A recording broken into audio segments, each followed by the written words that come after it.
Hi there, my name's Adam Skinner. I've spent the last 20 odd years doing large scale changes for our clients. And what I find particularly fascinating in this area is the construction of big program management or portfolio management offices and capabilities. I love the activity of stressing up that kind of data capture, that information capture, that governance that supports the program and the stakeholders to make faster, more efficient, more effective decisions.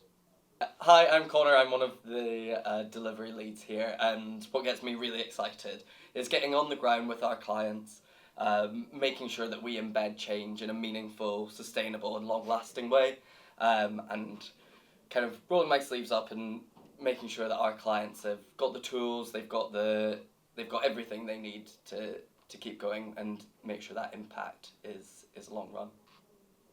Hello, my name's Karl. I bring 30 odd years of experience, a smorgasbord of experience working with different clients, different sectors, different experiences, all in the business transformation world.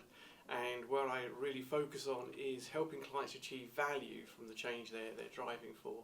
And if we can understand the value drivers and we can learn from other industries, it's going to help us deliver a much more successful, impactful and value-driven transformation. So, business transformation, there's huge amounts written and talked about it. There's all sorts of training courses one can be going on. But at the end of the day, the only thing that really matters is can you make a difference on the ground when you land.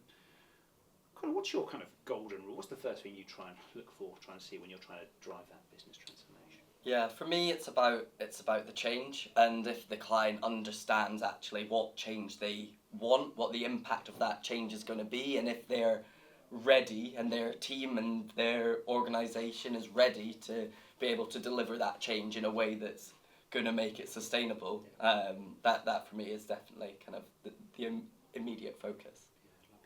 And how about yourself, Connor? So for me, it's all about understanding the why, start with the why.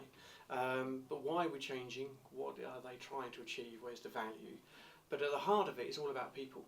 We might be changing processes, machinery, product, whatever, but at the heart of all the transformation, there is people that have got to come on the journey with us.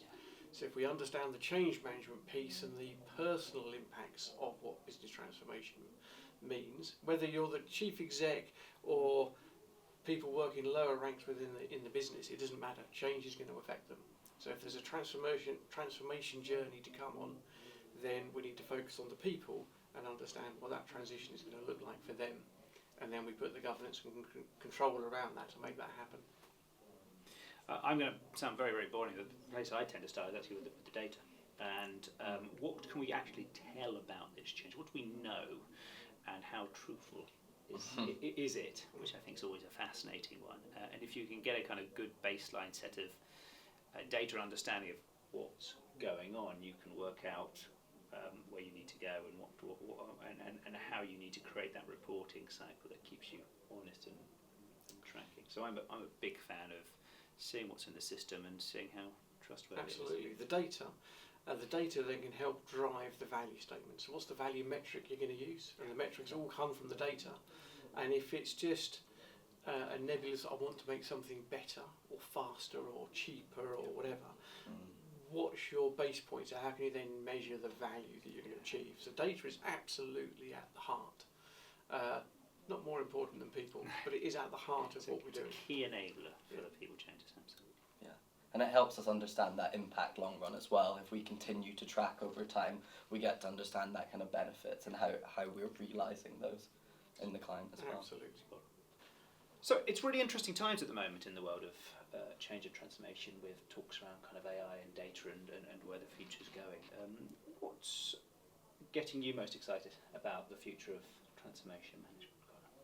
Yeah, I think there's loads of talk about the technology, the data, but for me, I always like to bring it back to the basics. How at the core of things are we able to deliver that change in a way that's really helpful, that the client can embed themselves and we can leave them and hand over to them in a way that's making a positive impact. And how about yourself, Carl? So when we're looking at a transformation program, typically the impact on the business is going to be multi-year to scope, design and deliver that transformation. Macroeconomics and politics are moving incredibly fast, and the pace of change is fast, which is partly why Agile comes into play. So we need to make sure that when we're designing change, we need to be checking in regularly, such that the direction of travel we've set is still the right direction. Yeah. So we can adjust and use data to drive that decision making. So data decision making, so that we're tracking in the right way to deliver the right benefits. Because what was right 5 years ago is not necessarily right now.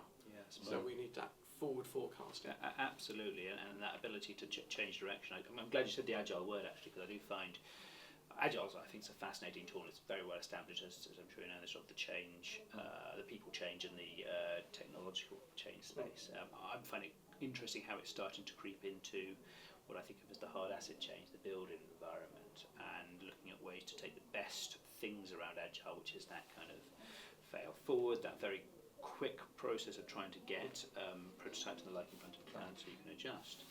Trying to get that more into the slightly more structured world of hard build work.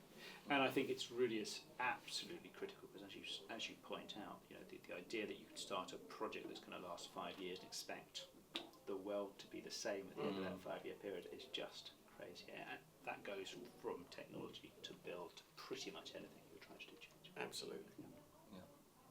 An area I find really fascinating is portfolio management. Essentially, how do you align the high-level values and strategies of the business with the change portfolio, make sure you're delivering to time, cost, benefit, all those kind of good things, and optimising that portfolio.